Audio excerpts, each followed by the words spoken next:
Gost Al Jazeera Balkans, ovde u Dohi, Michel Salgado, bivši reprezentativac Španije i fudbaler između ostalog Real Madrida. Mr. Salgado, first of all, thank you for your time. Pleasure. And I was listening to some of your interviews so far, and I'll try not to be so generic, but be very specific. Let's start with the teams from Serbia, Croatia. That's what the viewers are most interested. Are you disappointed by the fact that Serbia did not go through the group? Because from their camp, they were saying this is the moment after beating Portugal in the qualifying and coming to the World Cup. Yeah, I think you're right. I think, they underperformed in the end, Serbia, because I was expecting a little bit more, a team more offensive. Normally, the Balkans teams are not super defensive because they have quality up front. Normally, they have quality as well in midfield. They have individuals always. And of course, Serbia, they had, their options, to go through. And I think they missed the chance to go into the last 16 for sure. So I'm more than disappointed. I'm surprised that they couldn't make it, to be honest. And then Croatia is a different story because Croatia is a team to praise for so many reasons. It's a generation that have been, runners-up in the last World Cup. And in this World Cup, again, they are in quarterfinals, struggling a lot, like they say, but struggling, not playing with Modric in the game. Okay, they changed him. They changed, the veteran players, but still they are able to perform. They are able to get results, and they're able to win in the shootout, in the penalties. So they have this strong mentality, of winners. And it's incredible. For me, whatever happens now against Brazil is a generation, of course, that is saying goodbye. It's a new generation coming through. But what they've done in the last 10 years, Croatia, is something that, I just have to praise. Luka, I was speaking to him yesterday. He's in the hotel. And, I say, Luka, the only thing I can tell you is congratulations for everything. It's not only the runners-up. Even this year, in this World Cup, you are showing that you are a special brother.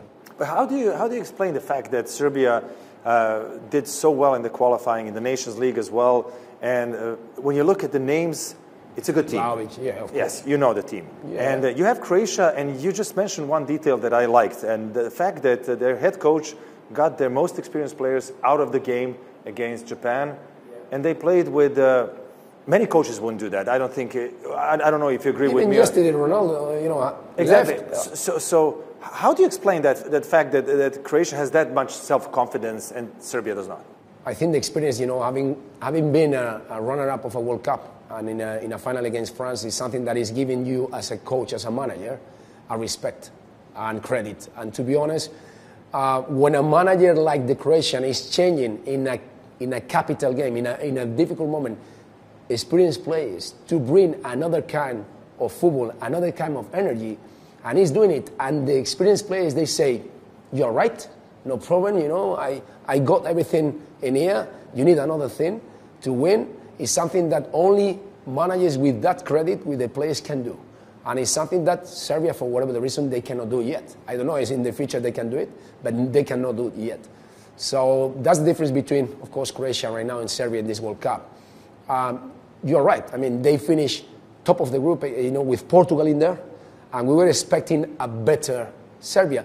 Maybe, I'm telling you, the final phase is totally different. Then when you can do a qualifying with no pressure, when everybody thinks that Portugal is going to be top of the group, and then Serbia has nothing to lose, and they have quality, they can beat any team, bam, they are relaxed, and they get the top of the group. But then when you come into the competition where the pressure is in there, they haven't been able to cope with the pressure. The performance has been, let's say, not really good, especially in the last game. Maybe there was a scratchy game. They never been able, to play their football. You were talking about Ronaldo as well. It's a fresh topic at the moment. He has an amazing career. We cannot even discuss about it. But he did some things recently that can ruin a fantastic image that he had. He threw his captain band against Serbia when the goal was disallowed. He did it with the Manchester United, some things that he was not supposed to do. Even yesterday, I read that he left the field before other players. Can he put his ego at the moment aside, having in mind that he needs that World Cup to just have the overall picture as perfect 10? I think we all players that play, have been playing for a long time at the highest level, in national team and in the big clubs like Real Madrid, Barcelona. It doesn't matter, Italy, England. We go through this moment. I mean, it's the moment where, after a long time being the important one, we feel that maybe we are not going to be more, important anymore. And you can see that Ronaldo is very nervous right now. That the situation why he's doing these things is because he's nervous. He knows that something is happening. He knows that life is getting you there. I mean, this is for everybody. It's not only for him, for everybody. But I can tell you one thing.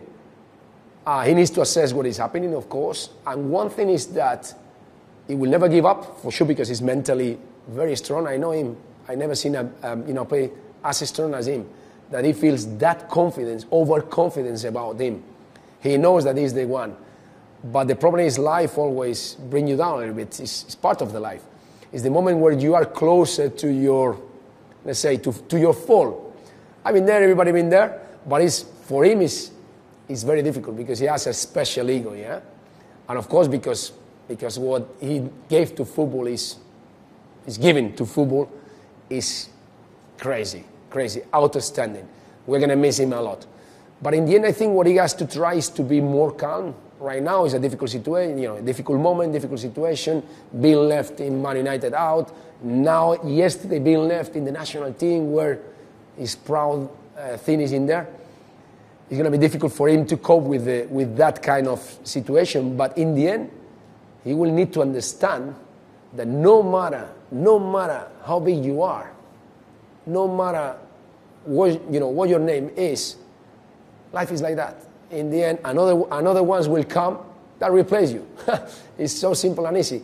And he has to get to that moment. He has to understand that things like that are going to happen to everybody. When we talked about this World Cup among journalists and everyone else, people were saying surprises. But when you look at the picture, quarterfinals, that's it. We have only one team that we did not see at the beginning being here. Basically, that's it. Do you agree with me or you don't? I totally agree with you. It's like with the Champions League in football. You have groups, but at the end it's always Real Madrid and all those clubs. I mean, I mentioned Real Madrid because of you. But yeah, there are always surprises going into the big tournaments. But do you expect, I know people ask about Morocco, but do you think that this whole thing about Morocco is more good for this region than for football? Because people are here crazy now. In Doha, the tension went down, and now everything is so much up because of Morocco. Well, I think it's good for everything. I mean, you're right.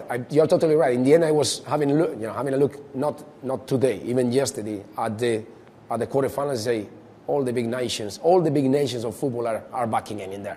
We've been talking about in the last years that the African teams and the whatever, and in the end, when it comes to the moment of the truth, knockout stages, the moment where you win trophies, the big nations are there. Why? Because they have the culture. Because when you are born in a place like that, you live out of this, It's like a religion. And in the end, being better than Argentina, Brazil, France, England, Spain, all these countries, only Spain and Germany are the ones that are not in there, and Morocco is the surprise. If it's football, I think it's really good for football for so many reasons. Not because only the Arab countries right now or the Arab culture is going to be behind Morocco. It's good for the hope as well. It's good for the new stories. And not only that, I know that you can say, okay, but Morocco is not really fresh playing football. They are just defending. Well, nobody's telling you how to play football.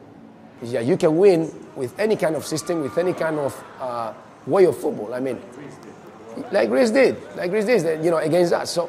So in the end, you have to respect all kind of football. It's not established what kind of football you're going to play. I think the most important thing is that you know your team and how you can get the best out of your team. And that's very important. If you want to play possession with Morocco, it's not going to happen. You're not going to be in the quarterfinals. But if you play like they play, they're in the quarterfinals and they're making history, yeah? So even for football, it's good because we need to have different systems. I know sometimes it's boring for the spectacle, for the fans and everything, but it's good for football. Why? Because when somebody is coming with a different system and very defensive, you are exposed, you are forced to do something new And it's something that we couldn't make yesterday. I mean, Spain was not able yesterday to go through a different way of football to beat Morocco the way they were playing. And actually, we knew it was going to be like that. And we didn't have a plan B. So I think for football it's good. Now Portugal against Morocco, Portugal is going to play a different football, a different way. They know what's going to happen. So I think they're in alert right now, and they will play differently against Morocco. Just last question. I know these guys are already impatient a little bit, and thank you very much for that. I was listening to the previous interview.